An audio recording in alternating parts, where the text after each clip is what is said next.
Olá, queridos, bom dia, tudo bem? Bom, a gente está retornando agora, né, com o nosso conteúdo de geografia, nos encaminhando agora para a reta final do ano letivo, certo? Infelizmente, não da maneira como nós desejamos, né, a gente não vai retornar agora, né, porque por razões óbvias, vocês sabem muito bem, né, os professores ainda não estão plenamente imunizados, né, e nem vocês. E infelizmente é assim que nós teremos, né, assim que nós faremos nosso retorno, né, infelizmente à distância, através do grupo do WhatsApp, né, e desses vídeos que eu vou postando no canal do YouTube, né, para quem quiser acompanhar nossas aulas por lá, certo? Então, a princípio será assim, né? A gente está esperando também a resposta da CEMED, né? Como é que vai ser, como é que vai se desenvolver a vacinação dos professores, né? Vamos ver como é que o município vai se adequar a esse contexto, né? Algumas escolas, né, estão retornando de outros municípios, certo? Alguns estados também já estão retornando. Não são todos os municípios que estão retornando, alguns municípios não têm condições, né, sanitárias para fazer frente às novas variantes, né?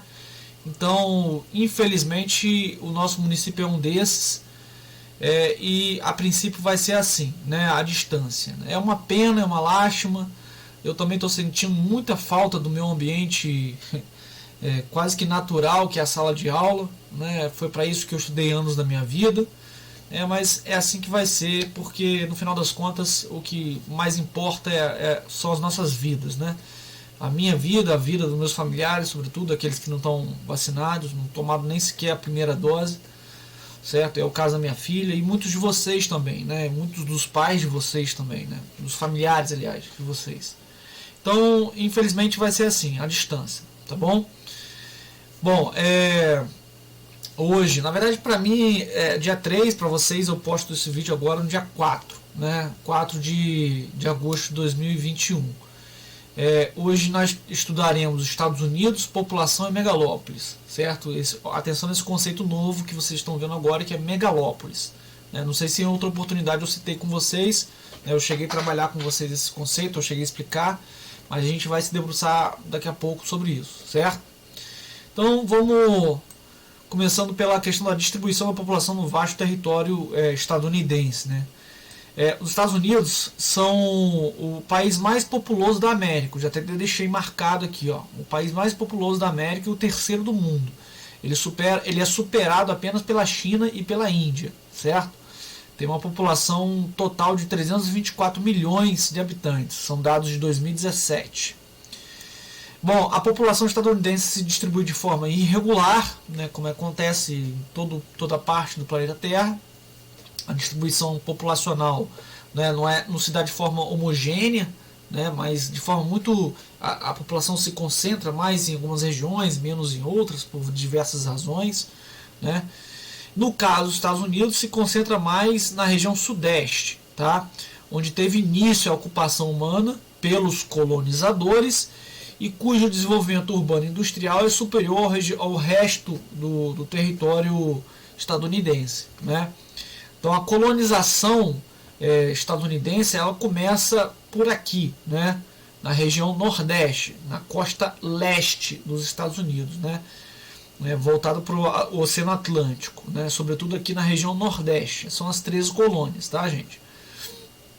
Nessa região se concentraram as cidades de grande destaque, né, como é o caso de Boston e Nova York, na costa leste, e Chicago junto aos Grandes Lagos, né, próximo aqui dos Grandes Lagos, próximo já na fronteira do Canadá, com o Canadá. Bom, conforme se encaminha em direção ao oeste, né, ao oeste para dentro do continente norte-americano, as densidades demográficas diminuem, o que pode ser explicado em parte pela prática da agricultura altamente mecanizada e da pecuária extensiva, ambas com menor emprego de mão de obra. Então, graças às atividades econômicas, né, enfim, o modo como a sociedade estadunidense se preparou economicamente aqui, né, dentro dos Estados Unidos, nós temos uma densidade demográfica muito mais baixa. Se forem olhar aqui, ó, não sei se a imagem vocês vão pegar bem, porque a imagem está com uma resolução não muito boa, mas se vocês forem ver aqui, ó, na legenda, vocês vão perceber que as regiões mais densamente povoadas, né, que tem mais concentração populacional, elas estão mais em vermelho, certo? São essas regiões que eu falei, ó, Boston, Washington, né, Nova York, Chicago, aqui no nordeste dos Estados Unidos. E conforme a gente vai se dirigindo ao oeste, certo? A gente vai tendo concentrações populacionais menos densas, vamos dizer assim, certo? Bom, no caso dos planaltos localizados ao oeste, entre as cadeias de montanhas, né, rochosas, mais aqui, certo? De Utah, por aqui, e a cadeia das cascatas, né, que fica aqui na costa oeste dos Estados Unidos, vindo lá do Canadá até aqui. Às vezes na verdade vem até do Alasca, né? É uma cadeia de montanhas por aqui, certo? As características do relevo, por causa dessas características do relevo e do clima, somadas ao predomínio da pecuária extensiva, com baixa utilização de mão de obra, isso tudo explica o predomínio das densidades demográficas mais baixas, né? Mais próximo da costa oeste, porém, ocorrem também grandes concentrações populacionais, com as áreas sob influência da cidade de San Diego, Los Angeles, São Francisco e Seattle, né? Aqui na costa, basicamente no estado da Califórnia, né? Embora tenha Seattle aqui também, Portland, aqui na costa oeste dos Estados Unidos, tá? Aqui a gente vai ter a formação de uma megalópole. Atenção nesse conceito. O que é uma megalópole? Antes da gente saber o que é uma megalópole, eu acho que eu já falei disso com vocês. O que é uma megalópole? Nada mais é do que a conurbação, né? O que é conurbação? É um conceito da geografia urbana. Quando você tem uma cidade que cresce, né, horizontalmente, né, cresce territorialmente, a ponto de se encostar com outra cidade, você não ter uma divisão clara entre uma cidade e outra. Por exemplo, se nós saímos de Carapebus para Macaé, você tem um espaço entre uma cidade e outra que você consegue ver que onde termina uma cidade e onde começa outra cidade, certo? Agora, quando você tem o crescimento tal de duas cidades, ou às vezes de uma cidade que acaba uma cidade encostando na outra, de modo que você não consegue identificar onde termina uma e começa a outra, isso é conurbação, certo? É a junção de dois centros urbanos, certo? Então, quando você tem a junção de uma metrópole com outra metrópole, você tem a formação de uma megalópole, certo? E aqui na costa oeste dos Estados Unidos, você vai ter a formação da megalópole chamada San. Por que San? Estou até adiantando um conteúdo aqui da próxima página.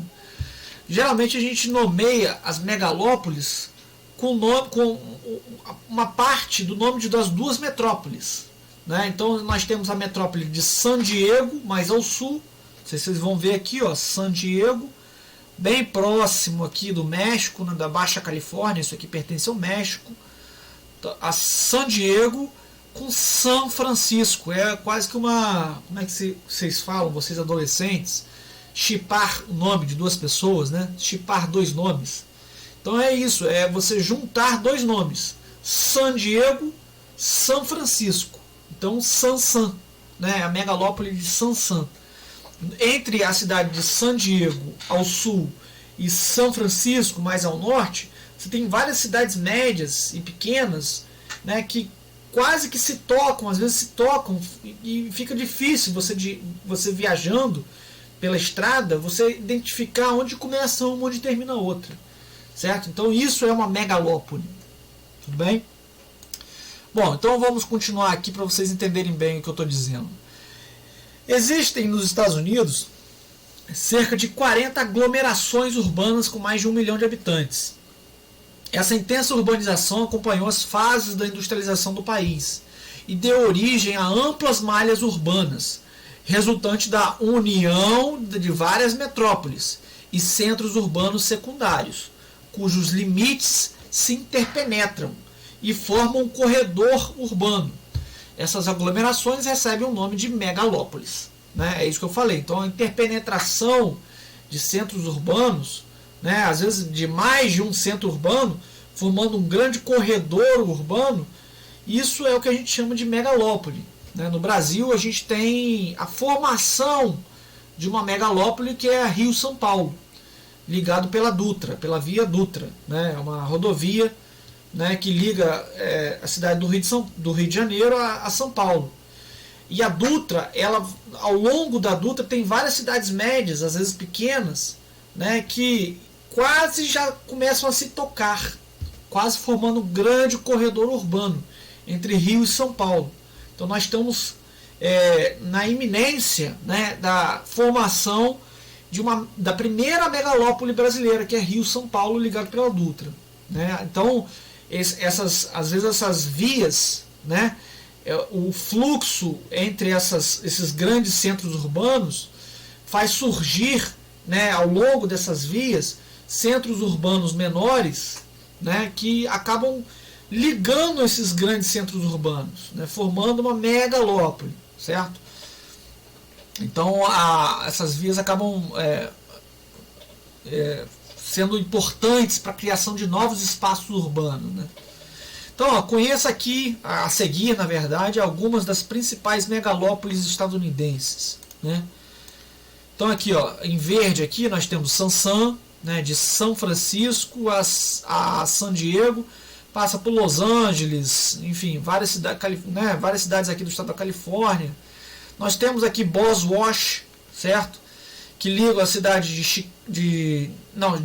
que é Chipitz, tá? É a megalópole de Chipitz, que é a aglomeração de várias cidades, né, polarizadas por Chicago e Pittsburgh, tá? Chipitz, né? E aqui na costa leste dos Estados Unidos, mais a nordeste, né, nós temos Boswash, né, que vai de Boston, né, a Washington, certo? É uma megalópole estadunidense também, aqui na costa leste dos Estados Unidos, certo? Então, Boswash, né, a megalópole do Nordeste, né, Nova York é a metrópole central de uma imensa megalópole dos Estados Unidos, de aproximadamente 700 km de comprimento, denominada Boswash, né, formada pela abreviatura de Boston e Washington.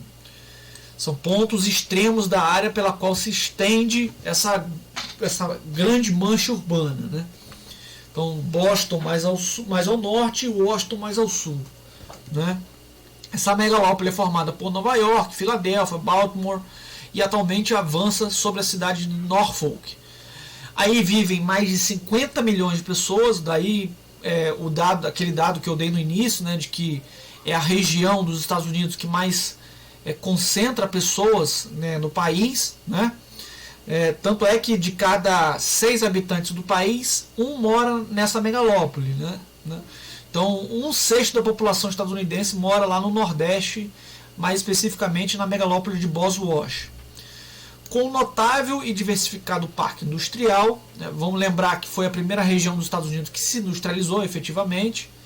Nova York é também sede das Nações Unidas, né, da ONU, e dos principais bancos e dos grandes conglomerados empresariais estadunidenses, o que torna a cidade de Nova York um centro de decisões políticas e econômicas que exerce influência sobre os espaços geográficos mundiais. Isso também está marcado porque aqui nos remete a um outro conceito também da geografia urbana, muito importante, que é o conceito de cidade global, que, embora seja um conceito muito importante, infelizmente não está aqui nesse conteúdo.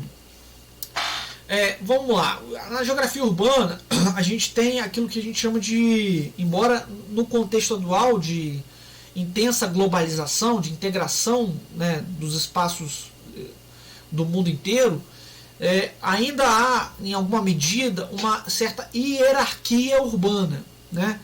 Algumas cidades, vamos lembrar, o que é hierarquia para vocês, né? Se forem olhar, por exemplo, no contexto do militarismo, vocês vão ver que há uma certa hierarquia, que vai do soldado ao general, né? Isso muda de forças para forças, né? No exército você tem uma certa patente, que tem um outro nome na aeronáutica, um outro nome na marinha, mas independente da patente você tem hierarquias, que vai do soldado até o general, né? Aí passa pelo capitão, pelo major, etc, etc. As cidades elas têm mais ou menos uma certa hierarquia também. E o que determina a posição de uma cidade na hierarquia urbana? Né, são os serviços que ela oferece à população. Né? A malha urbana que ela tem. Né? Por exemplo, em certas cidades você tem fluxos muito mais intensos, né? Uma atividade econômica muito mais dinâmica, né? Serviços muito mais específicos do que em outras. Né? Por exemplo, quando você fala, por exemplo, em pesquisas avançadíssimas no campo da microeletrônica, da genética, de pesquisas relacionadas a novos materiais, na geração de energia, né? Enfim, onde é que estão, por exemplo, os serviços mais rápidos de internet, por exemplo, onde é que estão os grandes centros de pesquisa efetivamente. Né, onde é que estão os melhores tratamentos de saúde, né, serviços de saúde. Vamos supor, se eu tivesse um problema muito específico de saúde, né, onde é que eu procuraria tratamento? Né? Tudo isso, a oferta de serviços e uma atividade econômica mais dinâmica, vai determinar a posição da cidade né, sobre a qual eu estou falando, vai determinar a posição dessa cidade na hierarquia urbana.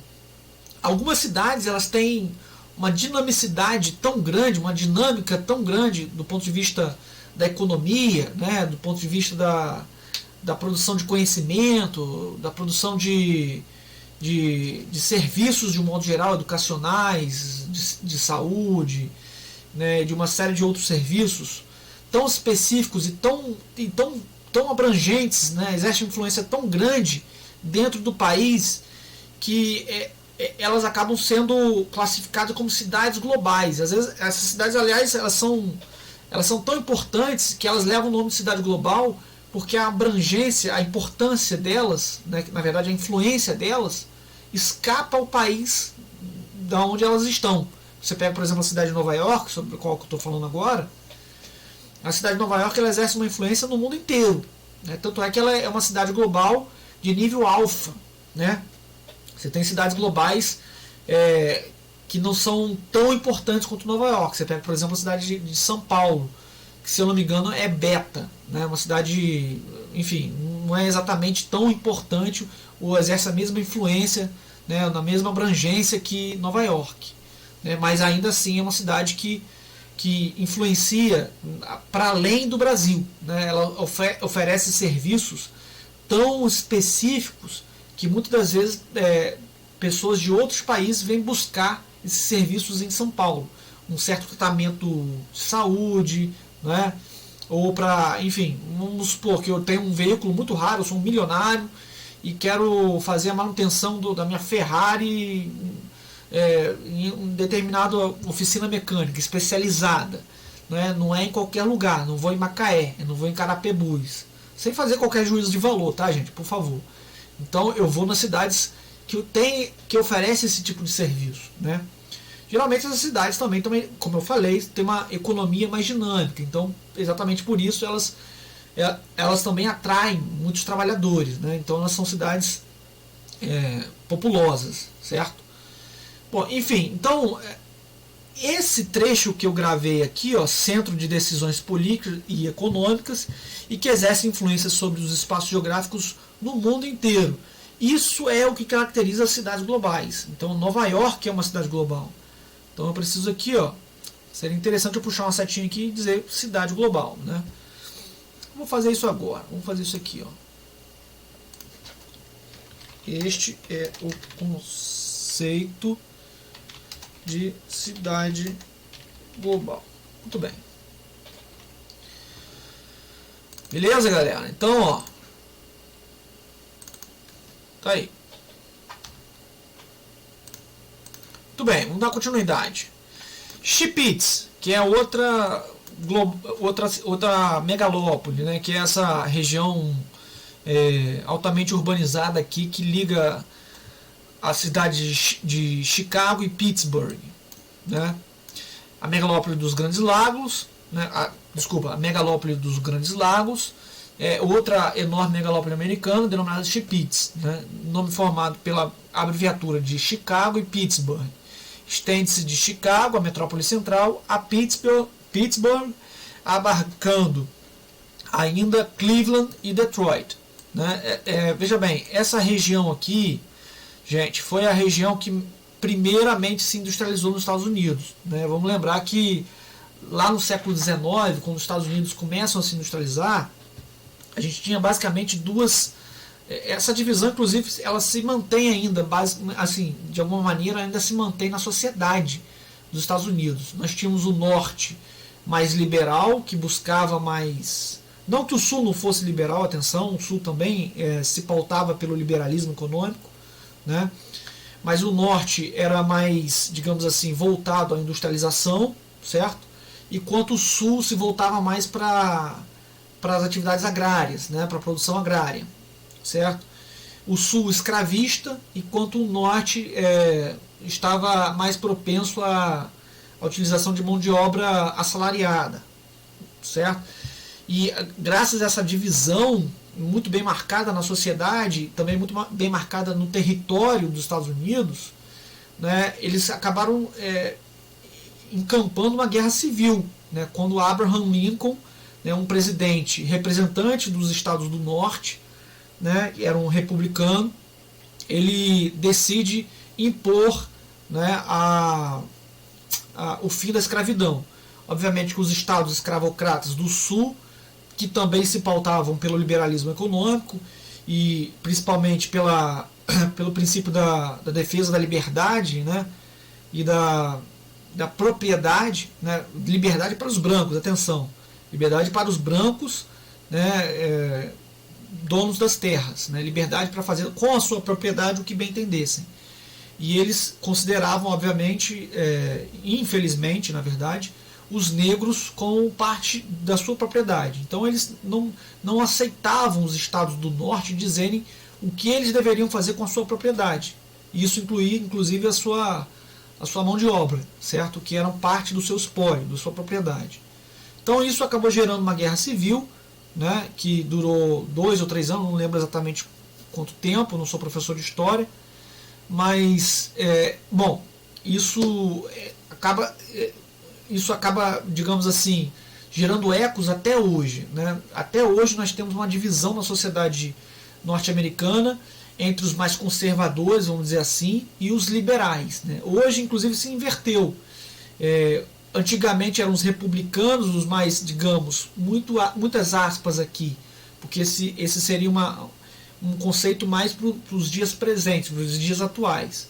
Mas, vamos dizer assim, grosso modo, para ser bem didático, os republicanos da época eram os mais progressistas, né, mais, digamos assim, propensos à utilização de mão de obra assalariada, enquanto os democratas da época, na verdade, que eram os confederados, né, eles diziam assim, não, vamos sair, né, vamos acabar com a república, né, e vamos utilizar da nossa autonomia, cada estado utilizar a sua autonomia para decidir os seus próprios rumos, né, e inclusive decidir se nós vamos ou não, nós temos o direito de decidir se vamos ou não acabar com a escravidão. Nós não queremos acabar com a escravidão e vocês querem impor isso para nós. Isso porque vocês querem impor a industrialização. E nós não queremos a industrialização, nós queremos nos voltar mesmo para o agrarismo, né, para as atividades agropecuárias, né. Enfim, isso acaba digamos assim, se espraiando para os dias de hoje, né. Então nós temos essa divisão, inclusive no território estadunidense.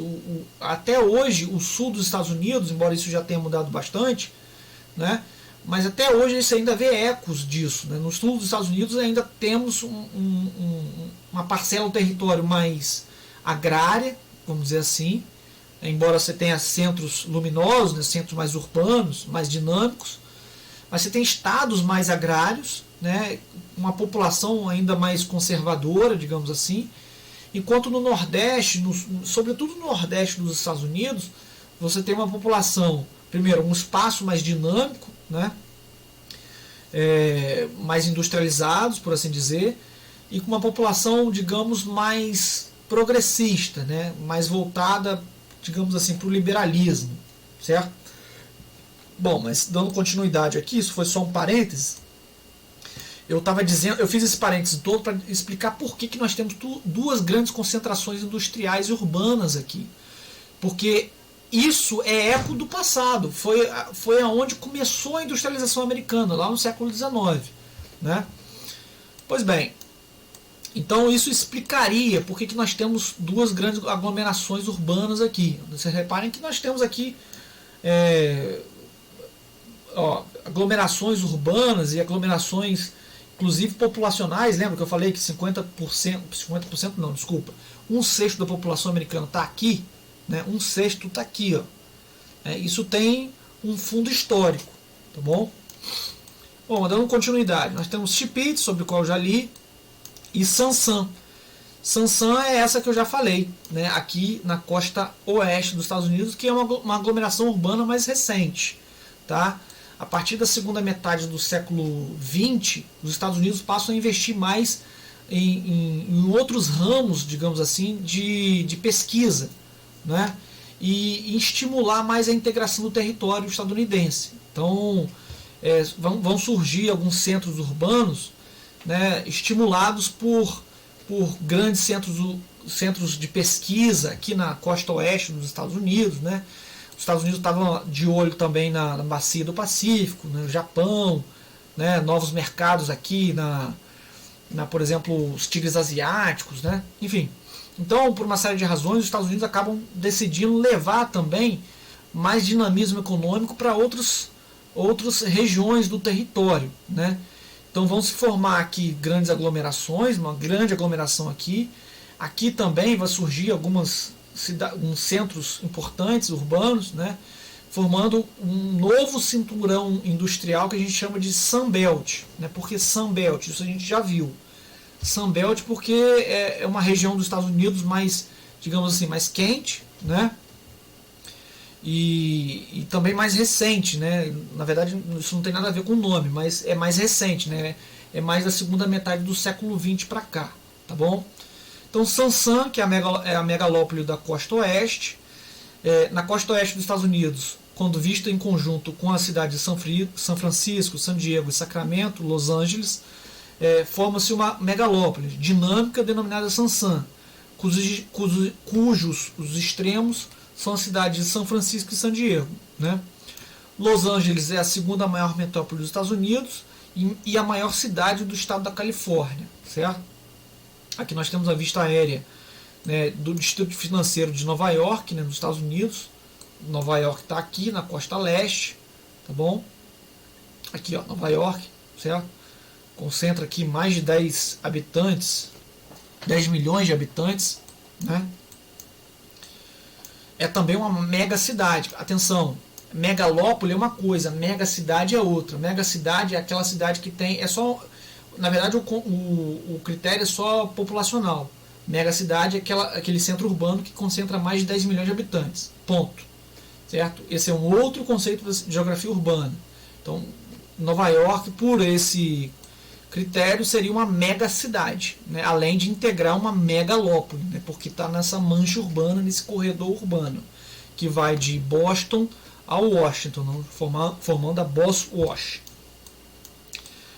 Bom, aqui nós temos o Vale do Silício, gente. Ó, isso aqui é também uma região importante, porque, como eu falei com vocês, surgiram alguns centros de pesquisa, né, que encamparam pesquisas que a gente, inclusive, utiliza no dia a dia de hoje. Né? Por exemplo, nesses espaços estão sediadas algumas empresas que surgem desses centros de pesquisa. Por exemplo, Google, Yahoo, né, empresas do ramo da comunicação, né, elas vêm desses centros de pesquisa, ali na Califórnia, em Berkeley, né, Então vamos ler sobre isso, né? O Vale do Silício, né? Sobre o Vale do Silício. Aqui está faltando um pontinho aqui. Sansan abriga a mais importante aglomeração industrial do Sunbelt, né, que é o Vale do Silício. Né? Em inglês seria Silicon Valley. Essa região se desenvolveu ao redor da Baía de São Francisco. Deixa eu botar aqui no... Aqui, ó. Aqui nós temos, ó, costa oeste dos Estados Unidos, certo? O estado da Califórnia. Aqui a Baía de São Francisco. Aqui, ó, São Francisco até San Diego. San Diego. Tá vendo? San Diego. Aqui a cidade de Tijuana já é México, na Baixa Califórnia, certo? Então, ó, San Diego tá aqui. Se vocês forem seguir a estrada, vocês vão ver várias cidades. Várias cidades. Tem até uma estrada aqui chamada 101. É engraçado. Eu tenho um professor que pegou um carro, ele alugou um carro com a família dele e foi passeando de San Diego a São Francisco, lá mais ao norte. Então ele passou por várias cidades. Então, por isso que se fala que é difícil você definir o fim de uma e o início de outra, né? Ele foi passando por várias cidades. Pois bem, isso é a formação de uma... Né, já caracteriza uma megalópole, porque forma mesmo um corredor urbano. Então ele veio de San Diego, lá próximo do México, a São Francisco. Pois bem, aqui no entorno dessa região aqui, chamada Bay Area de São Francisco, né, você tem vários centros universitários, centros de pesquisa. Né? Então o Vale do Silício concentra imensas e milionárias indústrias de alta tecnologia especializadas em microeletrônica e informática, que contam com mão de obra qualificada, né, muito cara, inclusive, formada nesses centros universitários, centros de pesquisa, formada principalmente pelas universidades da região que produzem pesquisas de ponta. É o caso da Universidade Estadual da Califórnia, atenção, Universidade Estadual da Califórnia, situada em Berkeley, na cidade da Grande São Francisco, né, e da Universidade de Stanford, localizada em Palo Alto. Atenção aqui, é muito difundido nas redes sociais hoje, nessas discussões muito polarizadas, né, a ideia de que nos Estados Unidos prevaleceu a iniciativa privada, né, a pouca interferência do Estado na economia, o fato dos Estados Unidos poderem ser explicados como uma grande potência, porque os Estados Unidos não tem muita regulação, muita presença do Estado na questão dos investimentos. É absolutamente falso, né? Muitos desses centros de pesquisa, o grosso dos investimentos vem de recursos do Estado, tá certo? Inclusive tem uma grande economista italiana chamada Mariana Mazzucato que vai explicar como muitos desses centros de pesquisa produziram tecnologias que nós utilizamos até hoje, e esses centros de pesquisa foram absolutamente financiados por recursos do governo federal, né, do Estado, da União de lá, digamos assim. Tá bom? Então essa é uma informação fundamental para a gente entender a questão estratégica da pesquisa, do desenvolvimento para as pretensões futuras de um Estado, né, e para o modo como esse Estado vai se relacionar com outros Estados. Se ele vai ser dependente de pesquisas, de tecnologia, né, consumidor de tecnologia de outros países, ou se ele vai vender para outros países e submeter outros países. Né? Como é que esse país, portanto, vai se inserir na geopolítica internacional? Né? É redundante falar geopolítica internacional, porque geopolítica envolve nações, né? Portanto, internacional. Certo? Então aqui, ó, a megalópole californiana, a megalópole californiana e o Vale do Silício, né? Aqui, atenção aqui, ó. Atenção na legenda. Aglomeração de habitantes, nós temos aqui Los Angeles, que deve ter algo em torno de 4 milhões, talvez 5 milhões de habitantes. San Diego, algo em torno de, não sei, 500 mil habitantes a 1 milhão de habitantes. Né? Então nós temos aqui, ó, um corredor urbano. Atenção. E aqui vocês têm aglomerações urbanas, digamos assim, de menor escala, certo? Então, ó, de 50 a 100 habitantes, ou de 10 a 50 habitantes por quilômetro quadrado, certo? Algumas regiões um pouco mais densamente povoadas, né? Então aqui, ó, se vocês forem analisar, nós temos aqui uma grande aglomeração, certo? E aqui nós temos a Baía de São Francisco, na Bay Area. Aqui, ó, são as universidades, né? São os grandes centros de pesquisa, né? De Berkeley, certo? Aqui nós temos outro, que eu não vou lembrar qual o nome, enfim. O fato é que são regiões que polarizam, às vezes, todo o território nacional. Ou seja, essas regiões acabam se tornando de regiões altamente dinamizadas, né? Porque produzem tecnologia de ponta, certo? Produzem muito conhecimento, né? E todo o resto do território nacional, boa parte do território nacional, e às vezes do território né, de outros espaços do globo, acabam sendo influenciados pela dinâmica desses espaços urbanos, certo? Desses centros de produção de conhecimento. Tá bom? Então aqui, ó, conjunto de cidades que formam o coração do Vale do Silício, né? Tá vendo a área aqui demarcada aqui por esse, enfim, por essa região aqui em verdinho, aqui, essa linha verde aqui, certo? É o coração do Vale do Silício. Então ali está o Google, tá o Yahoo, a sede do Facebook, né? Enfim, essas grandes indústrias, empresas do ramo da tecnologia, certo? Bom, pulando agora para a questão da imigração, né? Agora a gente vai tratar especificamente da questão da imigração, né? A enorme população estadunidense e a formação das grandes megalópolis também está relacionada às levas migratórias que, desde a expansão territorial até os dias de hoje, a expansão territorial dos Estados Unidos se deu no curso do século XIX, tá, gente? Então os Estados Unidos foram crescendo em tamanho, né, em território ao longo do século XIX, né? Um pouquinho ali no século XVIII, mas principalmente no século XIX. Então, desde a expansão do território dos Estados Unidos até os dias de hoje, a migração também teve um papel fundamental nesse crescimento urbano, né? Então, os Estados Unidos são caracterizados por isso, né? Como o país que mais recebe imigrantes da história contemporânea. Durante os anos 30 até meados da década de 40, a entrada de imigrantes desacelerou, sobretudo graças à crise de 29, né, que é o crash de 29, acho que você já deve ter visto isso em história, e durante a criação também de leis mais rígidas para a imigração e a deflagração da Segunda Guerra Mundial, que vai de 1939 a 1945. Na segunda metade do século XX, no entanto, o fluxo de imigrantes para os Estados Unidos voltou a crescer, principalmente com a entrada de latino-americanos e asiáticos, fator que foi decisivo para o crescimento populacional do país. Depois dos atentados terroristas de 11 de setembro de 2001, por volta do período onde vocês, né, no qual vocês devem ter nascido, né, eu lembro muito bem, estava voltando da escola, cheguei em casa, liguei o videogame, né, enfim, eu lembro muito bem que enquanto eu ligava o videogame, eu liguei a televisão, né, e eu lembro dos prédios, né, com muita fumaça, e eu vi a queda dos edifícios. Foi algo assim que me marcou muito, né?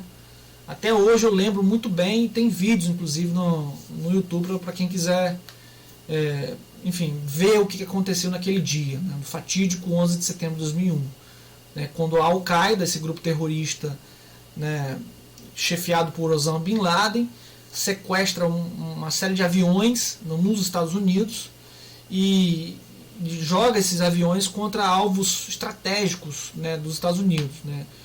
Nós estamos falando aqui do World Trade Center, né? São esses dois prédios chamados Torres Gêmeas do World Trade Center, que era o coração financeiro dos Estados Unidos, tá, gente? Então, eu lembro perfeitamente desse dia, do 11 de setembro de 2001. E foi mais ou menos depois dessa data, mais ou menos não, com certeza depois dessa data, que o governo dos Estados Unidos, os governos, passaram a controlar mais, né, e a restringir mais o acesso aos Estados Unidos. Então, o controle migratório recrudesceu muito, né? Então, É daí que vem, por exemplo, todo o ódio, a xenofobia dos Estados Unidos em relação ao Oriente Médio, confundindo inclusive o Islã ao terrorismo, que é um absurdo, né? E também a necessidade de quererem se distanciar dos latino-americanos, né? Porque, enfim, surge daí também todo um preconceito que justificaria a construção de muros. O Donald Trump depois verbalizou isso, né? A partir de 2017. Certo? Então, bom, o que esse parágrafo está dizendo é que a imigração tem um papel importante no crescimento urbano, populacional dos Estados Unidos. Certo? O racismo e a lei dos direitos civis, né? É interessante a gente saber isso aqui porque a sociedade norte-americana, que é altamente urbanizada, e as cidades, o espaço urbano norte-americano, estadunidense, marca muito bem isso. Existe um lugar para os negros e existe um lugar para a classe média branca estadunidense. É cruel isso. Inclusive isso é traços, ecos do passado escravocrata americano, né, estadunidense. Então, se a gente for olhar aqui, por exemplo, pulando já direto para essa figura aqui, é muito comum esse esquema aqui, ó, esse esquema síntese das cidades estadunidenses. Né? Então você tem as grandes cidades, sobretudo, né? A gente está falando aqui das grandes cidades. Você tem o centro de negócios, você tem as zonas industriais, né, marginalizadas, quer dizer, as margens desse centro de negócios, onde você tem os bairros, os guetos, digamos assim, os bairros mais pobres, onde vivem a grande maioria dos negros, né, estadunidenses, e mais afastado você tem um subúrbio residencial onde mora a classe média branca estadunidense, né, aqueles bairros confortáveis, bonitos, que a gente costuma ver nos filmes e nas séries dos Estados Unidos. Esses bairros são os bairros brancos. Né? Se vocês forem ver, por exemplo, Todo Mundo Odeia o Chris, ele está morando num gueto. Né? Se vocês forem ver, por exemplo, para quem é mais antigo, né, os pais de vocês vão saber o que eu estou falando, ver aquele filme Rock, aquilo ali é um gueto. Né? O Rock mora num gueto. Né? O Rock, o Sylvester Stallone, ele está morando num gueto, que é um bairro majoritariamente negro. Certo? Enfim, então existe uma segregação, uma discriminação na sociedade estadunidense que é marca desse passado escravocrata. Né? Existe uma desigualdade muito bem marcada lá nessa sociedade, né? E que ela acaba, digamos assim, sendo muito transparente, muito clara no espaço, né, no território. Né? Então, essa desigualdade, esse racismo, né, ele se arrasta desde a fundação dos Estados Unidos. A luta continua, ela passa por figuras como Martin Luther King, mas também enfim, pelo movimento dos Panteras Negras, né, Malcolm X, que foram às ruas, inclusive, inclusive alguns deles pegando em arma, é o caso dos Panteras Negras, né, para poder marcar a sua posição de que eles têm direito à igualdade, né, em todos os aspectos da vida. Né, eles têm direito à cidade, né, sobre todos os aspectos. Né. Pois bem, então, como eu dizia, no espaço urbano da cidade estadunidense, os guetos refletem a segregação socioespacial entre os diferentes grupos populacionais. Se nós formos observar, como eu acabei adiantando, na figura 7, no centro nós temos os altos edifícios, que são ocupados por escritórios, estabelecimentos bancários, centros comerciais, que não são frequentados por negros, inclusive. Né? As posições de poder, né, na hierarquia social são absolutamente marcadas por brancos, né, ocupadas por brancos. Né? Ao redor estão as indústrias e os bairros habitados por imigrantes e pela classe social menos favorecida, que são os latino-americanos, são os asiáticos, são os negros. Né? Localizam-se aí os chamados guetos, né? Distante dos guetos estão as áreas suburbanas, onde vivem as classes sociais média e alta, certo? Então é aqui que vive aquela parcela da sociedade que trabalha aqui, certo? Nos centros de negócios, tá bom?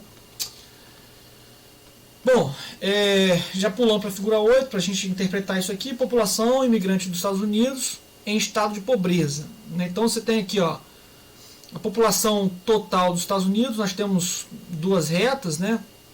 Aqui nós temos o total da população, pobres na população dos Estados Unidos está algo em torno de 8%, mas repare que se nós formos pegar o universo de hispânicos apenas, mais de 15% dos hispânicos podem ser considerados pobres efetivamente, né?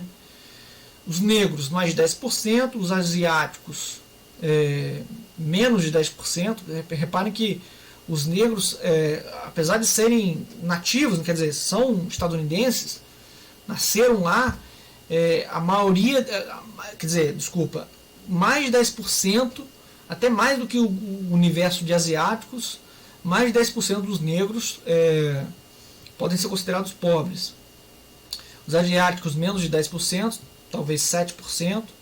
Os brancos não hispânicos, né, algo em torno de 6%, e os brancos algo em torno de 7% também, 8% talvez, certo? Mas lembrando que o número de negros lá é bem alto, tá certo? Então, enfim, há uma desigualdade muito bem marcada na sociedade estadunidense, tá bom?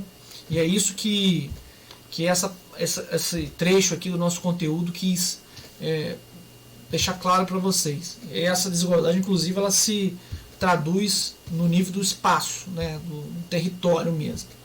Tá bom, galera? Bom, a gente termina aqui o nosso conteúdo de hoje, o resto é só exercício, e esse eu deixo a cargo de vocês e me coloco à disposição também para qualquer dúvida eventual, tá bom? Um abração para vocês e, enfim, estamos juntos aí nessa manhã de 4 de agosto de 2021. Um abração. Tchau.